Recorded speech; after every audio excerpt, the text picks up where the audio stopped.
Welcome back. So what I wanted to speak to you guys about is just where I'm at the moment with everything going on. The last couple of months, the last 4 months have been absolutely wild for me.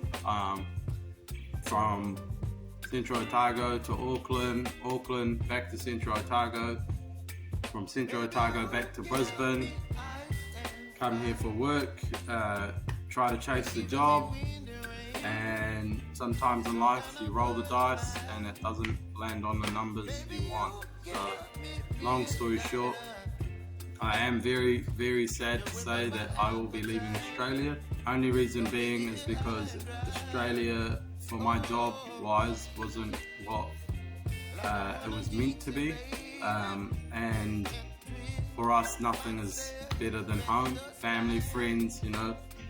Aussie is a beautiful place. It's amazing. Its weather is perfect, but they also do have rainy days, which is rubbish, but yeah, 9 times out of 10 it's really nice, for me anyway, for a change.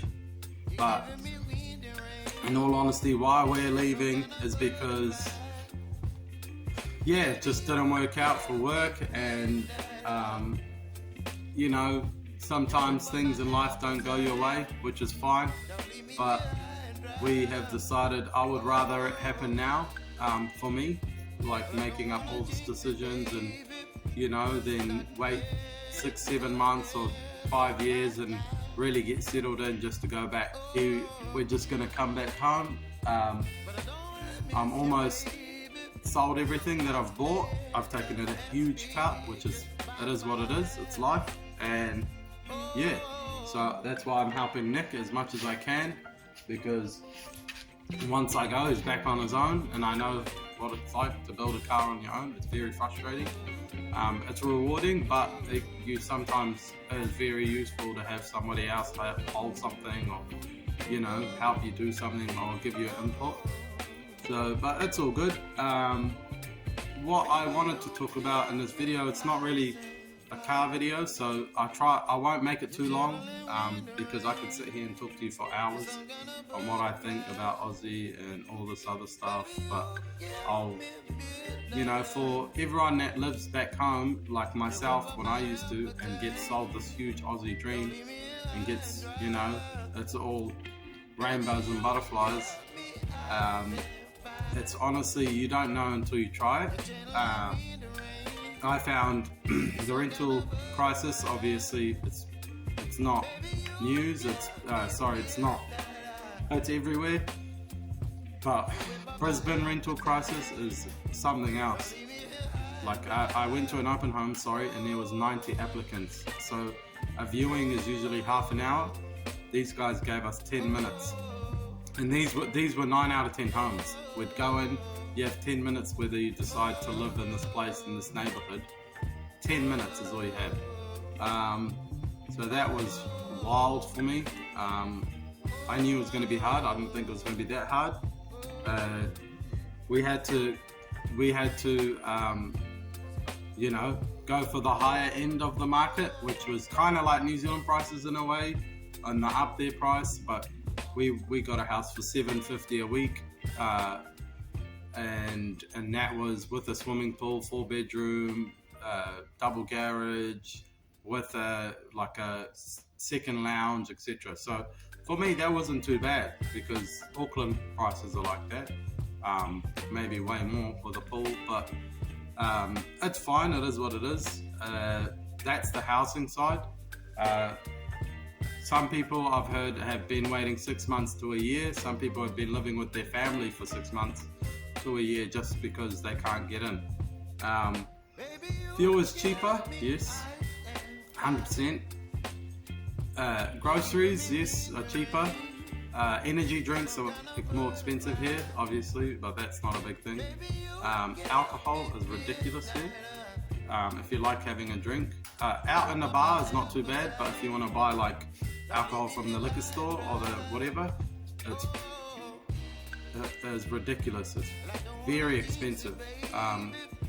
So that is, I don't know what cigarettes are. I don't smoke, so yeah, don't ask me. But cars with Australia, I don't know. You may be able to help me out, but for me, we have warrant and registration, and for our diesel cars we pay road user charges. These guys have their warrants like over the pits, they call it here. Rego is Rego, obviously, and they don't have road user charges. So their diesel, I think, is $2.90 here. Your registration goes off the literage of your car. So this is a 2 litre, so the Regos are lower. You get a 6-cylinder like a RB, Rego goes up. You got a V8, it goes right up. So you're paying for the size of your motor, registration, from what I can understand. So that's one thing already. Registration isn't the best, so I mean it's not bad, but like I think I paid $300 and something for a year's registration. So when you first buy a car here, you only need to get it roadworthy once. So it's a warrant, but it's a mobile warrant. So it's not what you know, it's who you know. These guys are getting warrants over the phone. So some people, yes, they come and check your car, but it's not a warrant either. They just check brake lights, general safety, and then sweet, she goes. You can go get it safety checked, but 9 out of 10 people aren't going to do that. For the guys like my friend Nick here, it's perfect because they only get it warranted once, and then you can cover it and do all sorts of stuff. You could even put an Alice in, as long as it was quiet and no one knew, you'd be fine. But when you get pulled up, you get a defect, which is like a sticker back home, which means you have to go over the pits, which means a warrant, which means you need a mod plate, which means certification. So, it's similar rules but different. I'm sweating everywhere. It's nasty. So I'll try to wrap it up a bit quicker. That's the warrant sides. So our warrants, I think, are $80, $80 a warrant, and then registration is $100 and something back home, and then yes, fuel is a bit expensive, but like in all honesty, it's not a bad system. Like, your car gets checked, so you know that your wheel isn't going to fly off while you're doing 100 k's an hour down the motorway, because these guys, they're doing one check for the rest of its life until they sell it again.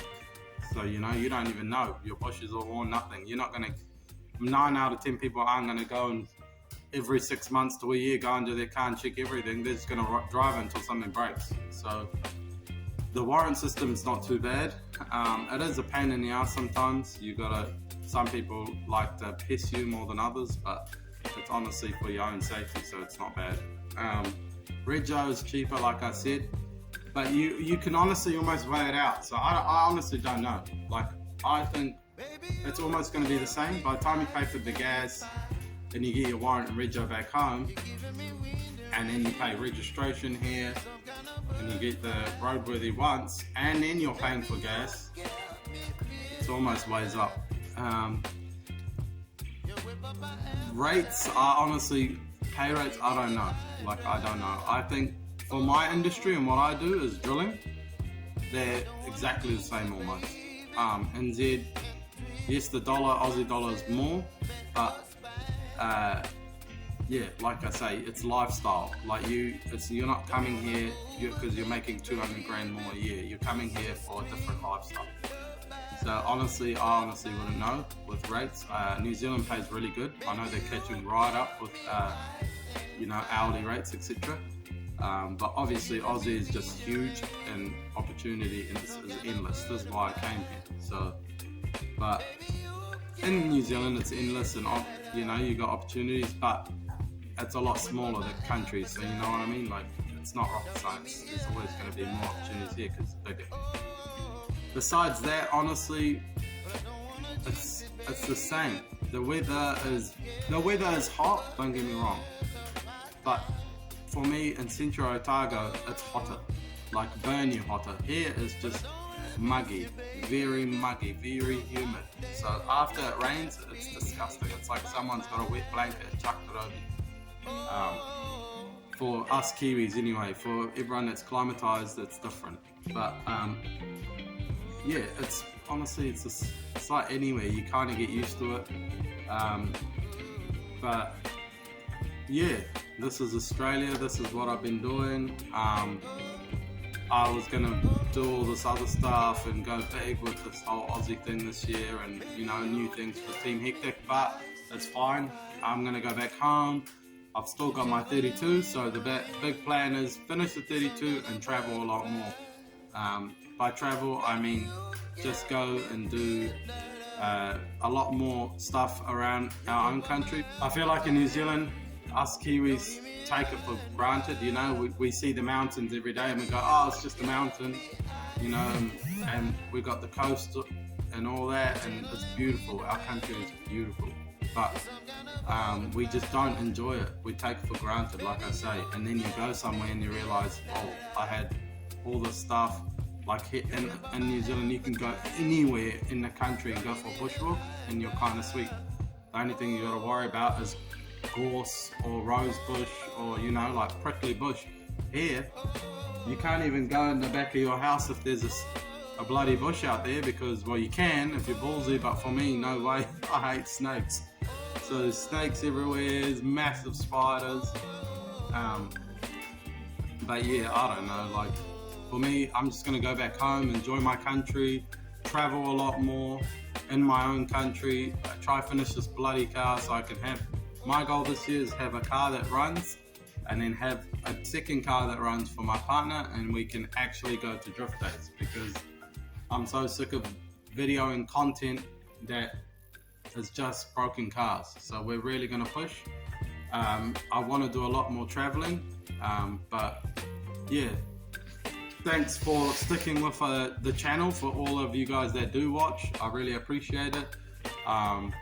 Anything that you guys want to know, or you know, kind of want in more depth of what like Aussie's about, or any more specific questions, let me know. I haven't honestly been here that long. I've only been here for like 2 and a bit months, so yeah. But thank you for listening, thank you for watching. I know it's 13 minutes, but honestly I could sit here for hours and talk to you. And bigger and better things for 2023. Let's get it!